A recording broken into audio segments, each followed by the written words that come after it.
যুক্তরাষ্ট্রের ফ্লোরিডা অঙ্গরাজ্যের লিওন কাউন্টিতে অবস্থিত ফ্লোরিডা স্টেট ইউনিভার্সিটিতে স্থানীয় ডেপুটি শেরিফের সন্তান তার মায়ের পিস্তল ব্যবহার করে হামলা চালিয়েছে। ওই হামলায় 2 জন নিহত ও অপর 6 জন আহত হয়েছেন। বৃহস্পতিবার এক প্রতিবেদনে এমন তথ্য জানিয়েছেন বার্তা সংস্থা রয়টার্স।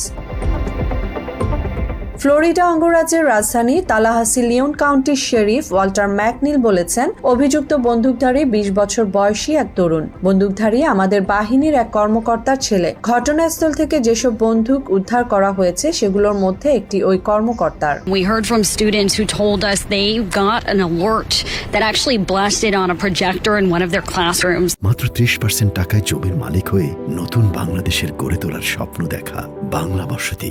CNN এর প্রতিবেদনে বলা হয়েছে, সন্দেহভাজন বন্দুকধারীদের গুলি করেছে পুলিশ। তাকে হাসপাতালে ভর্তি করা হয়েছে। 20 বছর বয়সী ওই তরুণ ফ্লোরিডা স্টেট ইউনিভার্সিটির শিক্ষার্থী। তিনি স্থানীয় ডেপুটি শেরিফের সন্তান। তিনি এমন একটি হ্যান্ডগান ব্যবহার করেছেন যেটি তার মা দায়িত্ব পালনের সময় ব্যবহার করতেন। And there is no question that they saved lives.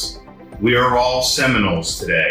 নিহতদের পরিচয় এখনো জানা যায়নি, তবে তারা কেউই বিশ্ববিদ্যালয়ের শিক্ষার্থী নন। ট্রাম্প বাওয়ার আহতদের বিষয়ে কোনো তথ্য জানাননি। আত্মসমর্পণের নির্দেশ না মানলে পুলিশ কর্মকর্তারা আইকনারের উপর গুলি চালান। পরবর্তীতে তাকে পুলিশি হেফাজতে নেওয়া হয়।